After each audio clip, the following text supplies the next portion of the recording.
আয়নার সামনে দাঁড়ালে দাগহীন উজ্জ্বল ত্বক কি আজও আপনার কাছে কেবল একটি স্বপ্ন? ব্রণের জেদি দাগ আর পিগমেন্টেশন কি দিন দিন আপনার আত্মবিশ্বাসকে কমিয়ে দিচ্ছে?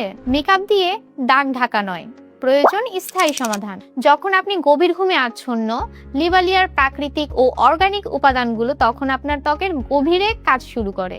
লিভালিয়া নাইট স্পট রিমুভাল ক্রিম এর বিশেষ নাইট টাইম রিপেয়ার ফর্মুলা মেজতা ও জেদি কালো দাগ দূর করে ত্বককে করে তোলে দাগহীন ও প্রাণবন্ত। প্রতিদিন সকালে ঘুম থেকে উঠুন এক নতুন আত্মবিশ্বাসের সাথে। কোনো দাগ নয়, আয়নায় দেখুন নিজের সতেজ ও উজ্জ্বল চেহারা। নিরাপদ ও অর্গানিক উপাদানে তৈরি লিভালিয়া আপনার সৌন্দর্যের বিশ্বস্ত সঙ্গী। ফিরিয়ে আনুন আপনার ত্বকের হারানো উজ্জ্বলতা। অর্গানিক উপাদান, সম্পূর্ণ প্রাকৃতিক যত্ন, গভীর মেরামত, ঘুমের মাঝেই ত্বকের কোষ পুনর্গঠন, দাগহীন উজ্জ্বলতা, মেজতা ও কালো দাগের স্থায়ী সমাধান, নিরাপদ যত্ন, সব ধরনের ত্বকের জন্য উপযোগী। লিভালিয়া লিমিটেড, আপনার সৌন্দর্যই আমাদের অনুপ্রেরণা।